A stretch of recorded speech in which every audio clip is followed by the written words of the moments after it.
Mark just graduated boot camp. Yeah.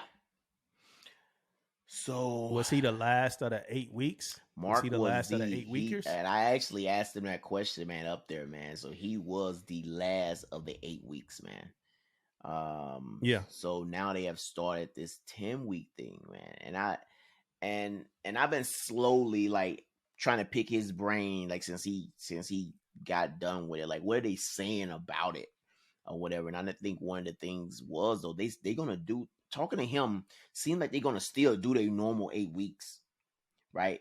But Yeah. the ring, they're gonna give him some additional training, and the ring's gonna loosen up a little bit, right? On them, it's gonna be more of them doing some, getting some extra training. And I tell you, I read a little bit about it, and one of the extra training I read about was finances. Hey, Yeah. it may be at the end of 22, 23 that I might be saying that is my big deal for 22. We talking about giving these young people some financial training? What? Let's go. Yeah, but that's a small part though. Huh? No. Yes, that's a That's just small a part. small part. Yes, that's a small part. I get it. But the fact of, I wish I had some financial training coming in, man. I wish I had some financial training in high school shit. You know what I mean? Like talking You about, ain't have financial training? man, like talking about credit and shit, all that stuff. Hell no. Did the Navy Fed ain't walk in when y'all was like sitting round robin No, style? no. Some a representative from Navy Fed ain't walk in there and talk to y'all? I'm not. Yes, the banks came in there to try to get your shit, right? But I'm talking about no shit training. That's what I'm talking about. You know what I mean? No breaking stuff down and talking about some financial stuff. And I don't know if that's what kind of training they're gonna do when it comes to financial. That could be the same thing. You're right. They can have somebody just walk in and just talk about some stuff. But I hope they could get in like in depth and teach some people some stuff about financial, about savings, about IRAs, about your TSP, get in depth with it a little bit more so people can understand it. A lot of times, man, people just hear stuff. When you don't understand it, you don't want to apply yourself. You don't want to put money in something that you really don't understand. So if they understand it, they probably put money in stuff and save more money. Yeah, it's my take on it, man. But yeah, 10 weeks, man. Two more additional weeks, man. Which, the whole thing happened though, so I didn't understand the fact they say he's still doing the 8 weeks. So I'm assuming they still doing the battle stations. They still doing all that stuff. So does that mean the graduation still happening right after they do the battle stations, or are they gonna wait the 2 weeks then do the graduation? So I kind of like look through off on that a little bit. It don't seem like the graduation happening. So it says that they doing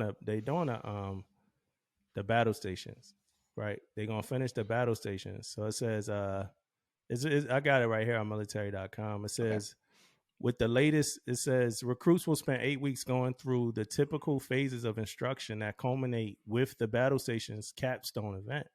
At the end of the 12-hour scenario, then they talk about what kind of destroyer. Okay, recruits are given a Navy ball cap that symbolizes their transition to full-fledged soldiers. Mm-hmm. With the latest change, however, sailors would not move on to graduation after the Crucible event, but rather stay with their training cohort for an extra 2 weeks and receive additional instruction, albeit under less intense conditions.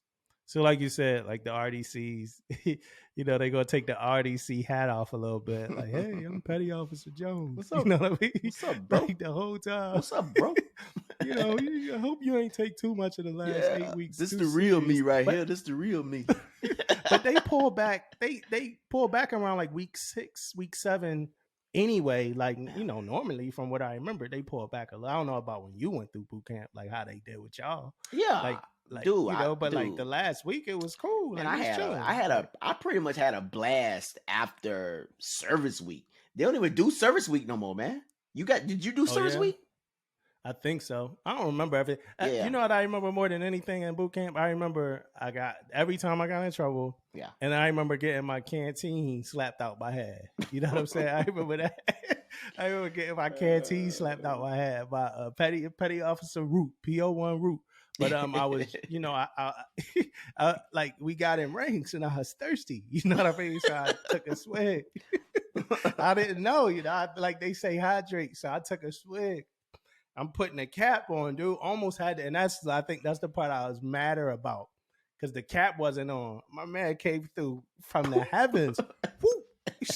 Swooped the canteen. That Oh joint went, man. so everything after that just hurt. You know what I mean? Like to watch the canteen like hockey puck through the deck, and then watch the water like spill out of the canteen, Oh man. man. And then to know that I had to go pick up my canteen. Mm. I had to walk to pick the canteen up, right? Shamefully, right? I had to walk to pick the cap up for the canteen, Mm. shamefully.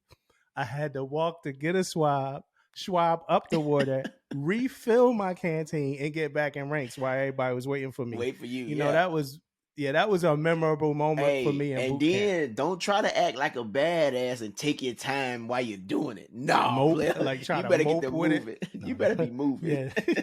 Every time we walk, moving. I remember. So they called me. They was looking for RPOX, man. Yeah. So they called me the first day. I was like the first name they called is a petty. Come up, and I walked like like a Philly, like Yeah. I come. You know what I'm saying? The dude was like, get back. You know what I mean? He said something to get the back. You know what I mean? Yeah. And I'm thinking like, what happened? You know Yeah. what I mean? Like all I did. And then he's like, when next time we call somebody, we need y'all to say moving, petty officer. So I'm thinking it's gonna be my turn again. They call somebody else. It was over for me, That was man. it, man. You probably were the Yeah. section leader. You wouldn't know.